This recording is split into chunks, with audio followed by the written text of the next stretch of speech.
Hey there, so hopefully you've been thinking about picking up the Niu NGT and you just want to check out YouTube, see if there's anything that's going to sway you.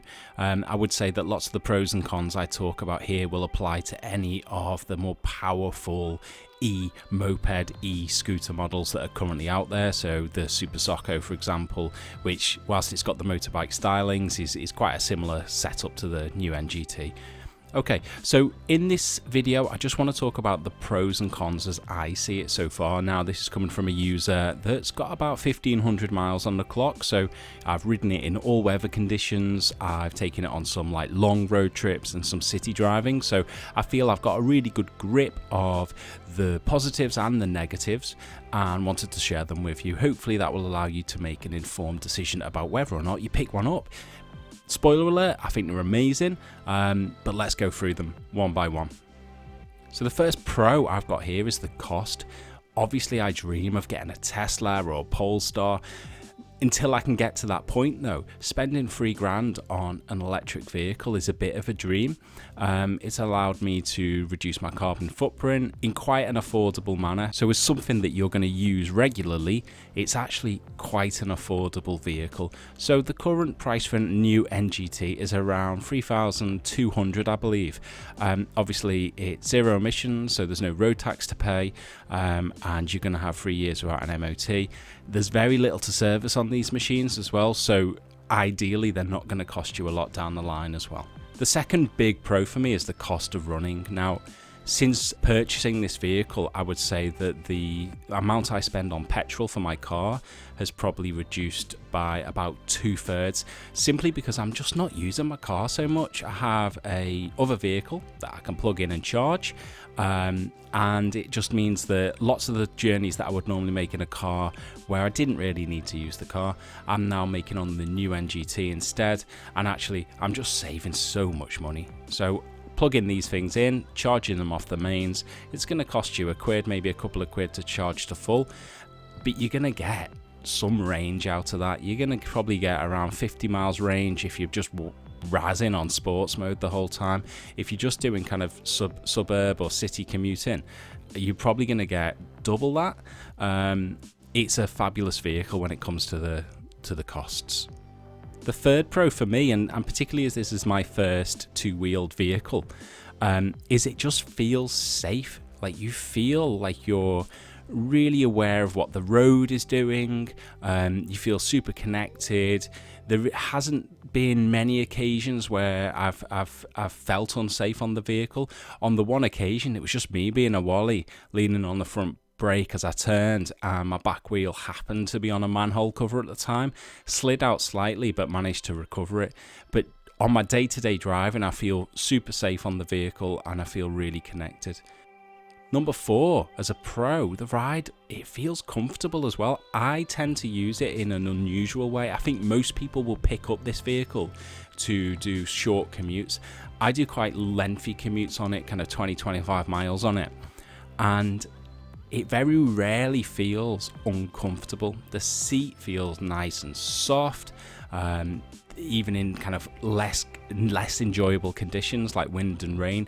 It still feels like an enjoyable, comfortable ride.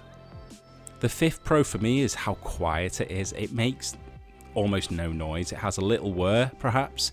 The loudest thing on it is the indicator. So essentially you can hear everything. Now if you're out on the road, actually being really tuned into what's around you is vital, particularly when you're on 2 wheels. So knowing that there's a juggernaut creeping up on your right hand side, for example, to overtake you on an A road is really useful. They don't just suddenly appear because you couldn't hear them over the engine noise and you'd forgotten to check your mirrors. You feel really connected because of the quiet. It means also if you've got a headset or if you want like your Bluetooth set up to your helmet, it means you can play tunes and you don't have to have them super loud, damaging your ears. You can still hear the road over them.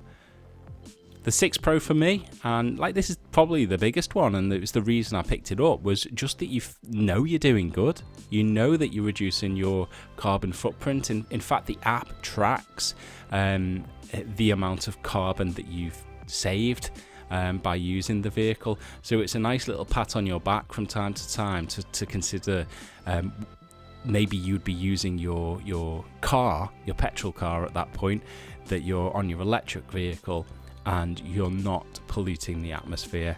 For me, it's a nice pro. The 7th pro for me is that it's quick. And it's quick in a couple of ways. Firstly, it's an electric vehicle, so the acceleration is just instant. You're just off. If you've got this in sports mode at lights, you're going to be the fastest vehicle as soon as they hit green. You're going to be away before anyone else. It's fantastic because people look at you like you're on this dozy little scooter and you just have them off whenever you want. It's quick in terms of weaving through traffic jams as well. It's got a reasonable profile so that you are able to filter on it quite effectively. I wouldn't recommend as you're just getting started to go straight into filtering, but get used to it as soon as you can. You know, when you feel more comfortable with the maneuvering of it, start filtering through the traffic. I mean, part of the benefit of having 2 wheels is that you can just move through traffic jams as nice as you like. I would say that watch some YouTubers that are more experienced riders and learn from them. One of the great tips I had was like filtering at no more than 5 to 10 miles an hour above the speed of the cars around you, and it just means that you never feel like you're flying past stationary traffic, but you're still absolutely going to disappear on the horizon while their 4-wheeled friends are all still stuck in traffic. The 8th pro for me is it's just fun to ride. It's so much fun going anywhere, particularly when it's warmer weather, which we don't get a lot in the north of England, but it is fun to go anywhere. Anytime that I'm on that vehicle, I'm smiling, I'm grinning, I'm enjoying the scenery around me. I feel connected. I feel like I'm in nature despite the fact I'm on a vehicle. It's just super fun to ride. I can't say more than that. Otherwise, you know, go and test drive one, go ride one, get a pillion passenger. If you've not ridden 2 wheels before, which I hadn't before I purchased this vehicle, I just got my CBT and I purchased it. It's an unreal feeling, but it's something that's so valuable and so fun to do. So you can probably tell I'm pretty enthusiastic about the Niu NGT. There are a few cons. There's a few things that I would like to see improved as there's iterations of models in the future. The first one for me is the weight of the batteries. I've got to say, I was kind of surprised by how heavy they were, particularly because there's 2 in this vehicle. Some electric vehicles have 1 battery, there's 2, which obviously increases the range. It means you can go a bit faster, but if you're trying to carry 2 of them up the stairs to plug them in your bedroom, for example, you're doing a workout. It feels like you've earned a rest after it. The best solution is to have somewhere where you can plug it in, like in a garage, for example, without taking the batteries out. So you can plug the charger under the seat, you can just plug it in. So if you can park it in a garage with a mains adapter there, that's the best solution, because trust me, getting the batteries out all the time is an absolute pain in the arse. I had this vision that I would be able to kind of arrive at places, pull a battery out, take it in with me, and just charge it up while I was having a meeting, for example, and it's just so much faff. It isn't worth it, and there's been a few times I've had to really plan around that. So the weight of the batteries for me is rough. The second one is the charging time. It's not bad, but you just have to kind of tune into it. So one of the advantages, obviously, of petrol or diesel is you can just get it anywhere, and you're going to have to plan around charging. So if I don't have access to my car, or I decide I want to go somewhere on my bike, the night before, essentially, I have to be preparing for that. I need to plug my batteries in so they're ready charged for the morning. Ideally, charge them and then plug them in, because it is a bit of a faff, like I say, because they're so heavy, getting ready in the morning with 2 heavy batteries. But just the charging time, it's about 3, maybe 4 hours. I found it a little bit longer than the advertised time to charge when they're both plugged in. So it's not bad, but it's just something that you have to plan for, and it's maybe something that I didn't really consider as much, I suppose, when I was purchasing it, was you really have to plan ahead for when you're going to use the bike. The third pro for me doesn't really affect me too much. There's probably a couple of times, maybe once a week, this will kick in, and it's just the power. I mean, you're driving this usually on a CBT license, so there's only so powerful it can be, like a 125cc equivalent. But this 3 kilowatt motor means that essentially if you're on an A road, you're going to be hitting 48 mile an hour, I think is my top speed. I'm a bit of a hefty lad, so I'm about 105 kilo, 6 foot. If you're lighter, you might hit 50, but it does mean that if you're on a road with a 60 mile an hour speed limit, people are going to want to get past you, and I would say that's fine, just let it happen. If they hit a traffic jam, you'll be able to overtake them again, but you're on two wheels, you have to play it safe. So A roads, sometimes you feel a little bit underpowered, and also going up hills, like steep hills. There's one steep hill that I go over from time to time, and the maximum I can get out of it is around 25 miles an hour, and the speed limit on the hill is around 50. So I just kind of like move to the left, hazards on, and let people go over, but you feel like a little bit of a donut. Having said that, it's not built for that sort of commute. I just tend to kind of like beast it and take it out on these country roads. If you're just going around your city, you're probably never going to feel underpowered. And just to say, it doesn't stop me loving the machine. It just sometimes feels like an extra 10 mile an hour or a little bit more 4 kilowatt, whatever it might be. That would be the answer for me. So the fourth thing is that it is quiet. I've said quiet as a pro, but quiet as a con as well. People are really reliant on their ears rather than their eyes, which means that you get people stepping out from time to time. If you ever watch any motorbike YouTubers, they're always revving their engine to kind of alert dozy pedestrians. You can't do that. You've got this little toot horn, but actually you just need to be super aware of what is going on, because your warning systems aren't the same as anyone else. When you do a CBT, they'll say like, make sure people can hear you and make sure people can see you. One of those things is already gone. No one will be hearing you. You are like a silent assassin flying down those roads. So you need to take care to make sure that you're visible. Put your full beams on at all times. Like I drive 24/7 with my full beams on. Make sure that the clothing that you've got is appropriate. Like I bought a helmet with lights on. So just do what you can do to be visible. Drive defensively. Make sure that you understand that you cannot take on a four-wheel vehicle when it comes to collisions. So you keep out of people's way, you drive safely. The fifth con for me, and this will change, is that right now these vehicles are unusual. So insurers charge a lot.